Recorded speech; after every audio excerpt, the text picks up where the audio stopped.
Hi everyone, it's Vicky here and welcome to the second day of the week where I'm guest designing for Penny Black.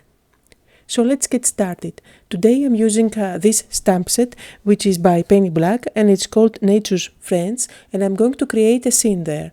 So first of all I'm using this don't mind the cat, it's always on my desk. Now, first of all, I'm using this masking tape and I've used my scissors and just cut out a curve.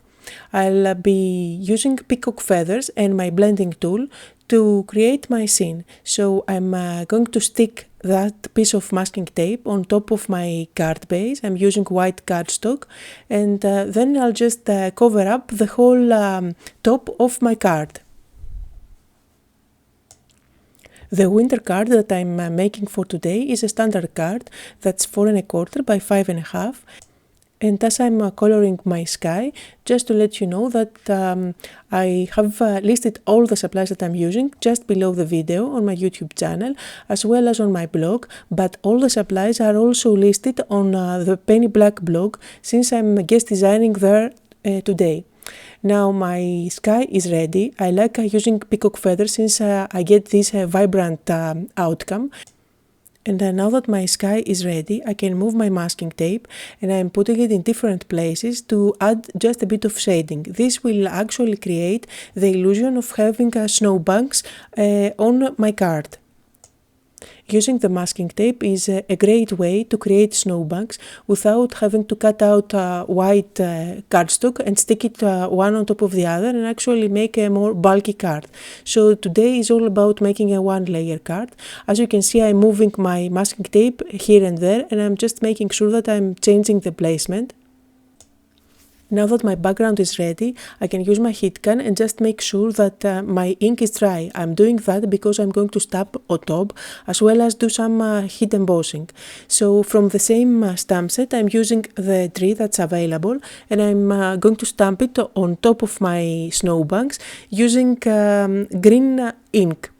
Now again, I'll be using my masking tape to mask off the snow, and by using the same tree I can create different sizes of trees just by stamping only the top of the tree or parts of it.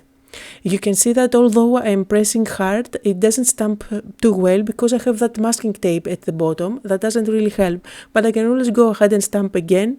That's the beauty of having a clean stamp, a transparent stamp, and fix any mistakes that I'm making.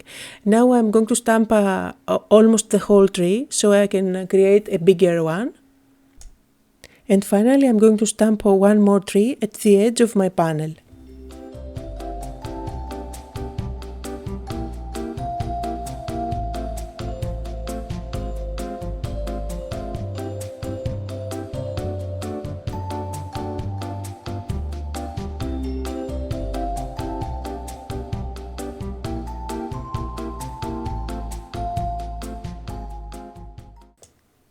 One thing that I love about this stamp set is that it contains one more tree, but that tree isn't solid. Actually, it's the same size as the one that I've previously stamped, but it only adds the snow.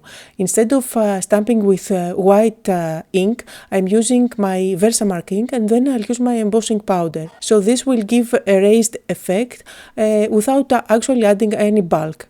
Just because I've used this masking paper again and again, it's starting to peel off, it's very wet, so I'm going to change it and use another piece of paper instead.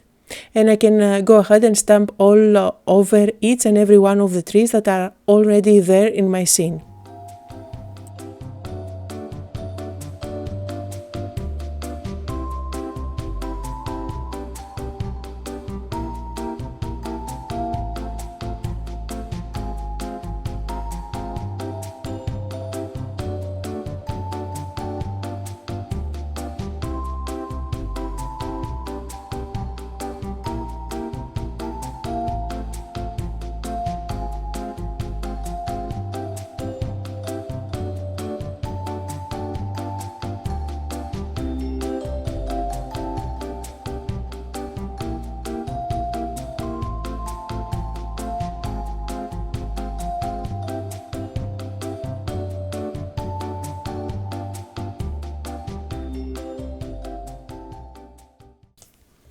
This is a die by Penny Black and it's just beautiful.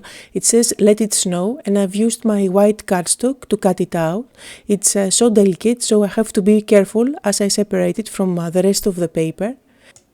I'm also using my piercing tool to push small pieces from my die cut, and just because my die cut is white, it won't show as much on top of my card.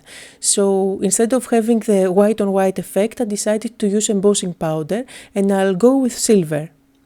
You can see how it looks if it was white on white, and so I'll just go all over this die cut with my Versamark, and then I'll apply my embossing powder.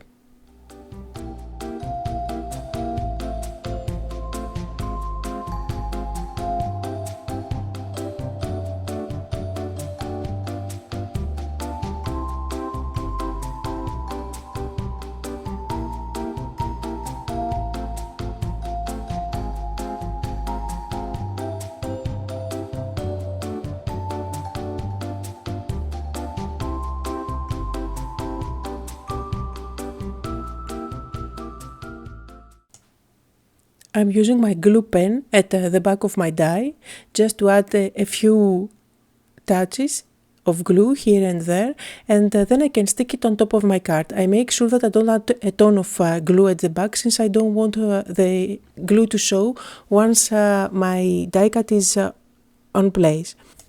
I'm going to leave this aside to dry and I can work on my card base. My card base is a standard card that's 4 1/4 by 5 1/2, and since the panel that I have been working on is slightly smaller, I am trying to create an effect here so that my card base matches my panel. What I'm doing is just adding a bit of Versamark all around the edges, and then I'm going to apply my silver embossing powder, which is exactly the same embossing powder that I've used for my die cut.